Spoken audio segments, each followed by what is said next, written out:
Welcome to part 3 of the Most Common Eye Drawing Mistakes series, where I'm sharing how to fix or avoid the most common mistakes I see that decrease the realism and believability of an eye drawing. So, if your eye drawings look more like this than this, you're in the right place. All of these drawings are mine, and I'd love to help you transform your eye drawings just as I have mine and as my students have. If you haven't watched parts 1 and 2 of this series, they're linked in the description box below. If you have, let's dive into Most Common Eye Drawing Mistake 5.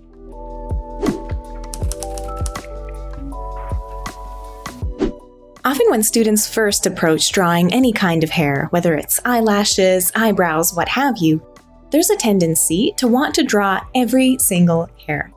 And that's understandable, but unnecessary, and not the most effective approach. Why is it ineffective to draw every single hair? To give you an example, here's one of my very early eye drawings on the right, and on the left is my student Vered's drawing before she took my eye drawing intensive. In both of these, we were trying to create the eyebrow shape by drawing individual lines, individual hairs. And what is the effect? Well, too much of the white paper shows through, so we don't get a sense that this is a mass, a solid shape, and ultimately it doesn't look as realistic as it could. What should we do instead? Let's analyze how to draw the eyebrow and eyelashes in this particular scenario. To do this, we're going to use a mode of seeing called squinting. If this is new for you, squinting is exactly what it sounds like.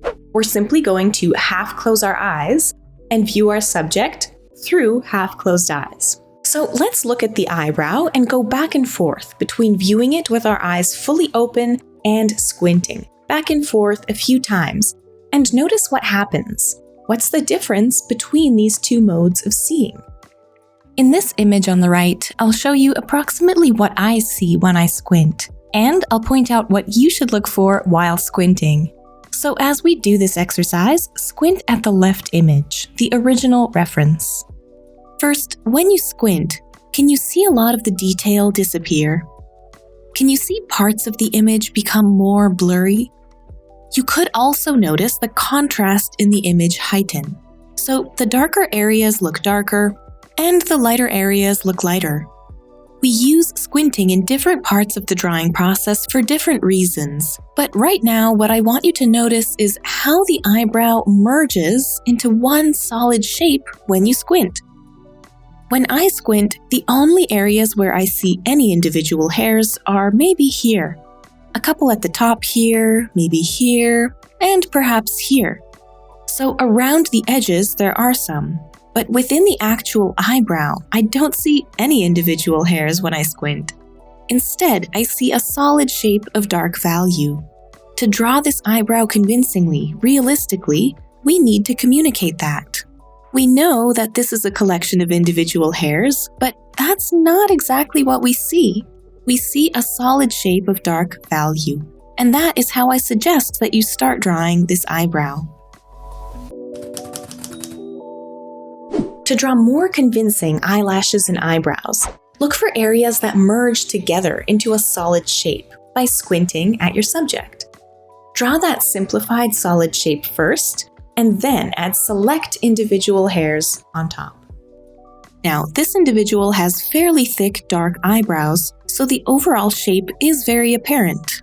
But even when it's less apparent on other individuals, both in eyebrows and eyelashes, there will still usually be some sort of grouping that you can find, or multiple groupings or shapes. This is how I approach drawing eyebrows and eyelashes, and it's exactly what I did in these eye drawings.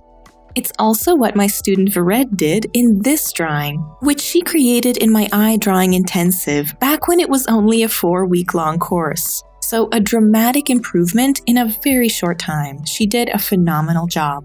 You can watch a case study video on how she achieved this transformation in such a short time at the link in the description box below. The video is called How to Transform Your Eye Drawings. Here, we can still tell that there are individual hairs, but we can also see the larger overall shape of the eyebrow. In the background of the individual hairs, Vered created a base layer of value, showing us this larger overall shape. On top of that, she added a few individual hairs and a few stray hairs here to give it a naturalistic look.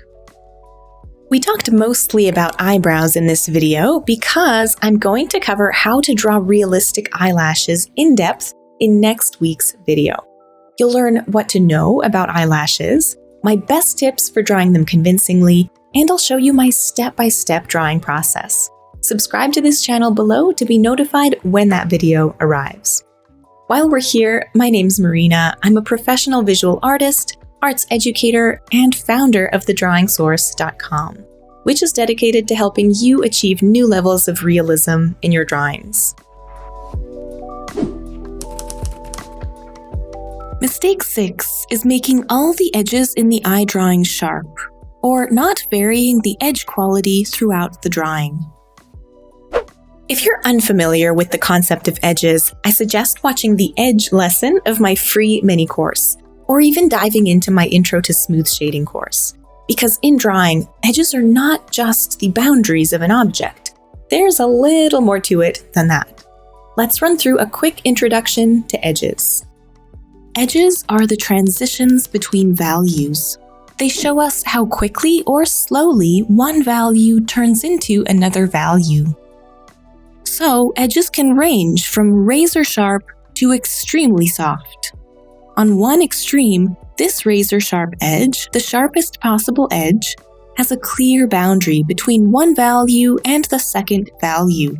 There are no transitional values between the two, just one value, an abrupt end of that value, and then the next value begins. That's why it's considered a quick transition. At the other extreme, the softest possible edge is a very slow gradation.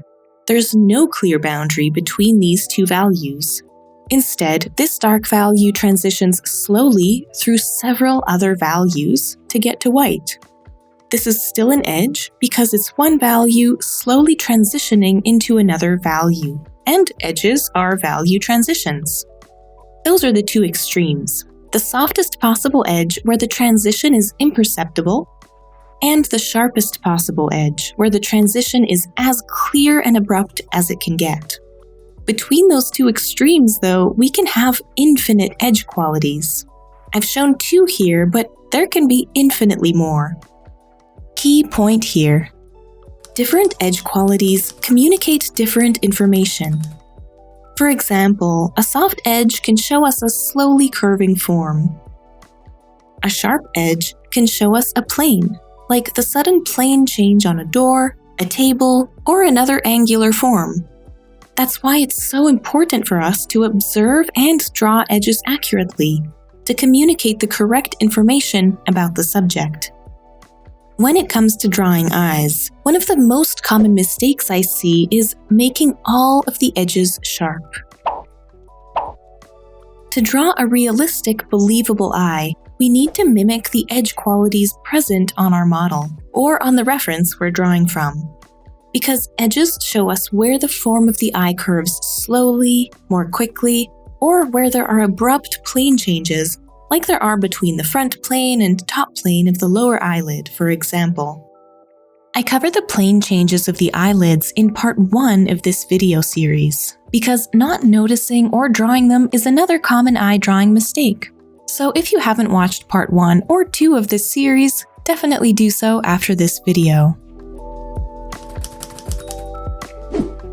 To draw more convincing, more realistic eyes, find the sharpest edges, the softest edges, and at least 3 edge qualities between those 2 extremes. I'll show you how to do that in a moment. There will be many more than 3 edge qualities between those extremes, but 3 is a good starting point that shouldn't be too overwhelming. And once you're seeing 3, you'll probably see many, many more, because you'll be tuned in to that mode of seeing.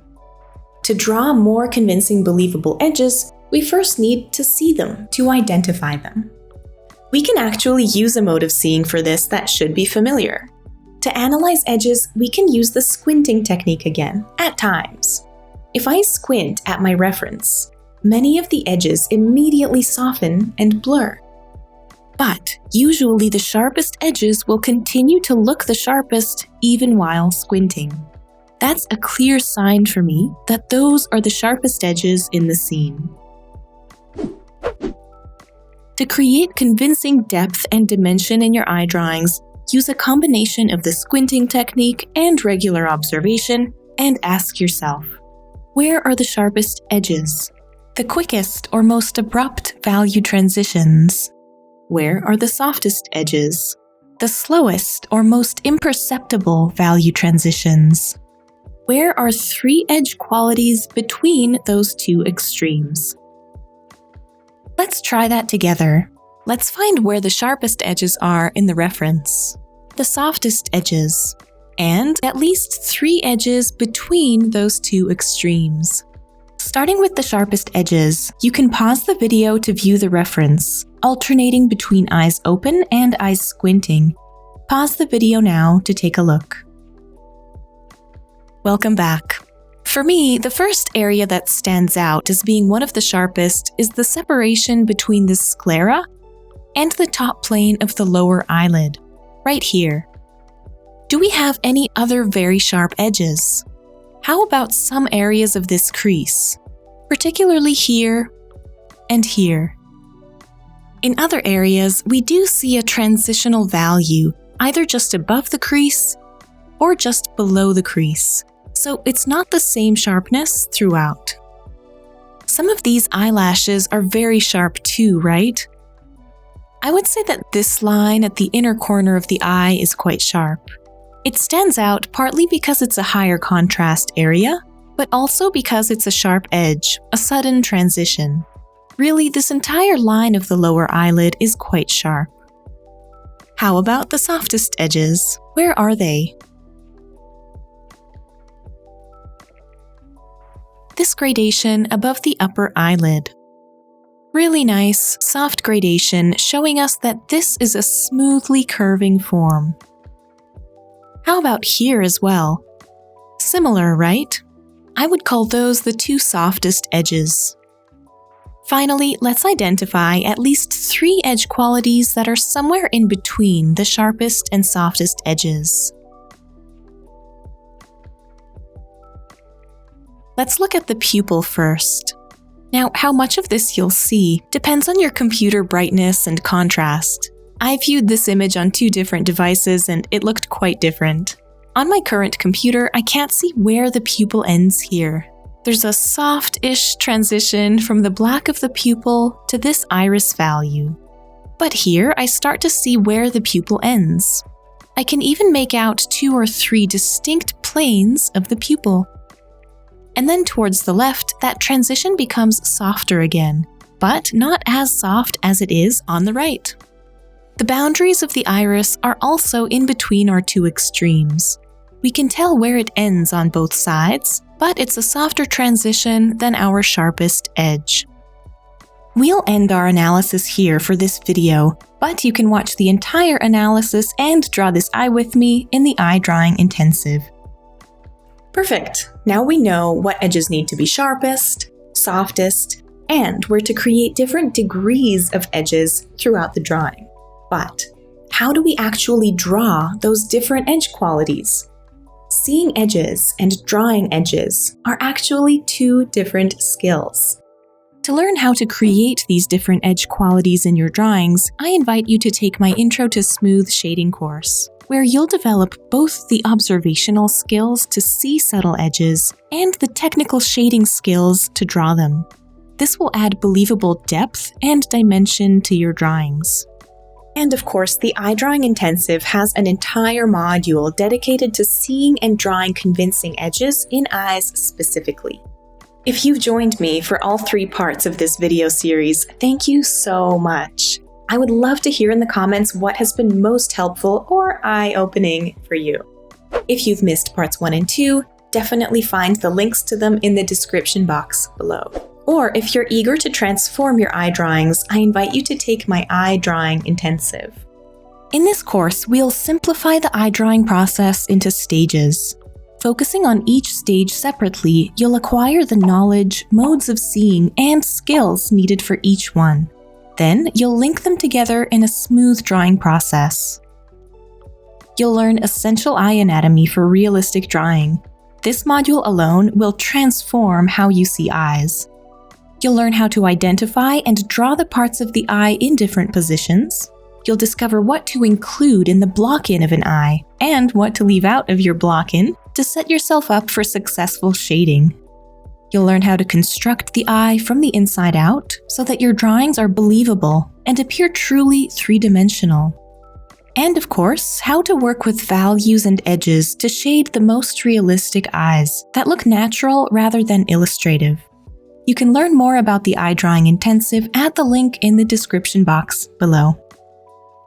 Join me here next week for a step-by-step tutorial on how to draw realistic eyelashes. You'll learn what's important to know about eyelashes, my best tips for drawing them convincingly, and my exact drawing process. Subscribe to this channel below to be notified when that video arrives, and I will see you there.